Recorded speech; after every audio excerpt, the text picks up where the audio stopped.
Welcome दोस्तों, इस वक्त की बड़ी खबर। जी हाँ, बाबा रामदेव काफ़ी चर्चा में नज़र आ रहे हैं।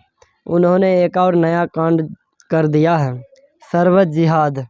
ये शरबत जिहाद क्या है और इसका पूरा मामला क्या है, समझते हैं।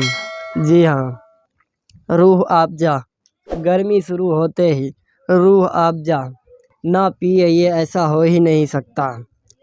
सबके घर में रूह अफ़ज़ा रहता है, चाहे वो गांव हो चाहे वो शहर हो। शहर को छोड़िए, यहाँ तक कि गांव-गांव में भी उसका चर्चा है कि रूह अफ़ज़ा, गर्मी बोले तो रूह अफ़ज़ा। और ये बिजनेस बाबा रामदेव ने रूह अफ़ज़ा को जिहाद बताकर अपना शरबत बेचने के फिराक में लगा हुआ है। जी हाँ, पतंजलि जूस और शरबत का प्रचार करते हुए शरबत जिहाद वाली एक नया घटना खड़ा कर दिया है। बाबा रामदेव ने अन्य कंपनी की शरबत की कमाई से मस्जिद और मदरसे बनाने का आरोप लगाया है, जिसको आप योग गुरु और पतंजलि के संस्थापक स्वामी रामदेव कहिए या बाबा रामदेव या बिजनेस बाबा कहिए। एक वीडियो में उन्होंने बताया कि शरबत का प्रचार करते हुए कहा कि शरबत जिहाद, आप अगर रूह अफ़ज़ा पिएंगे तो उससे मस्जिद बनेंगे, मदरसे बनेंगे और जिहाद होगा। और आप मेरा पीजिएगा शरबत पतंजलि का बना हुआ, उससे गौशाला बनेगा, गुरुकुल बनेगा, ना जाने और क्या क्या चीज़ बनेंगे। इस वीडियो ने पूरे इंटरनेट पर धमाल मचा कर रख दिया है। दरअसल वीडियो में रामदेव कहते हैं कि एक जो शरबत कंपनी बेचती है, उन पैसों से मस्जिद और मदरसे का निर्माण होता है, जो उनका धर्म है। उस कंपनी की शरबत पीने से मस्जिद और मदरसे का बनाने में मदद मिलती है, जबकि अब पतंजलि का शरबत पीते हैं तो गुरुकुल और आचार्य कुलम पतंजलि जैसे शिक्षा की बनती है। रामदेव ने अपने प्रोडक्ट को बेचने के लिए ये सब कांड किया। रामदेव कोल्ड ड्रिंक को टॉयलेट क्लीनर करार देते हुए पतंजलि उत्पादों को स्वदेशी और सनातन सात्विक विकल्प बताया है। सोशल मीडिया पर कई सारे फोटो और वायरल वीडियोस चल रहे हैं, जिनमें रामदेव का बयान काफ़ी चर्चे में चल रहा है। पतंजलि के गुलाब शरबत और अन्य जूस का प्रमोट करने के लिए आया। इससे भी पतंजलि भ्रामक विज्ञानों में विवादात्मक चर्चे में लगे रहते हैं।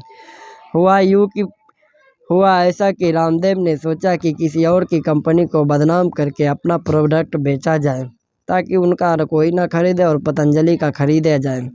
यहाँ उल्टा ऐसा हो गया कि गुरु जी का उल्टा पड़ गया। लोग जो नहीं जानते थे वो भी खरीदने लगे और उसका स्वाद चखने लगे। योग बाबा गुरु जो अब बिजनेस बाबा है, उसकी पतंजलि लगभग 40% से अधिक प्रोडक्ट को उत्तराखंड में स्थित हरिद्वार आयुर्वेदिक और यूनानी कार्यालय में किए गए क्वालिटी टेस्ट में फेल हो गए हैं। जी हाँ, आपको बता दें कि सूचना के अधिकार आरटीआई के जवाब ने यह खुलासा किया है। हिंदुस्तान टाइम्स की रिपोर्ट के अनुसार साल 2013 से 2016 तक के बीच मात्र किए गए 82 नमूनों में से 32 प्रोडक्ट की क्वालिटी टेस्ट में फेल हो गए हैं। साथ ही पतंजलि का दिव्या आंवला रस और शिवलिंग बीज की क्वालिटी भी टेस्ट में बुरी तरह से फेल हो गई है। जहां बाबाजी मारते हैं लंबे लंबे चौके और छक्के। पतंजलि के 14 प्रोडक्ट बनाने में लाइसेंस को रद्द भी कर दिया गया है और भ्रामक विज्ञापन केस की वजह से यह सब फैसला लिया गया है। बाबा रामदेव की पतंजलि ने 6 प्रोडक्ट नेपाल टेस्ट में भी फेल हो गया था, जिसे तुरंत वापस कराया गया था। इससे पहले योग गुरु बाबा की कंपनी पतंजलि के उत्पाद उत्तराखंड लैब में कराए गए थे, जो कि एक बुरी तरह से पिट गई। उत्तराखंड सरकार ने पतंजलि के 14 उत्पादों के निर्माण और बिक्री पर प्रतिबंध लगा दिया।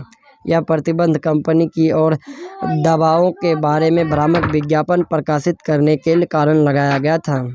गुणवत्ता में भी परीक्षण फेल किया हुआ था। पतंजलि के उत्पादों की गुणवत्ता परीक्षण में भी कई बार फेल की घटना सामने आई है। उदाहरण के लिए उत्तराखंड के लैब में द्वारा कराए गए क्वालिटी टेस्ट में पतंजलि के करीब 40% से अधिक प्रोडक्ट फेल हुए हैं।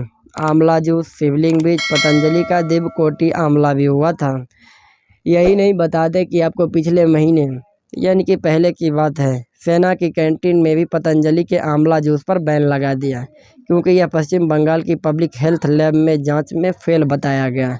Uttarakhand state government lab report के मुताबिक आंवला जूस की पीएच वैल्यू तय मानक से नीचे पाए गए। इतना माना नीचे पाया गया कि जिससे आप उसको एनर्जी कम, अब बीमार ज़्यादा होंगे, बीमार होने की ज़्यादा संभावना बन गई थी। अन्य मेडिकल परेशानियां हो सकती है, बाइयों पे खांसी, जुकाम और बहुत सारी बीमारियां जैसी हो सकती है।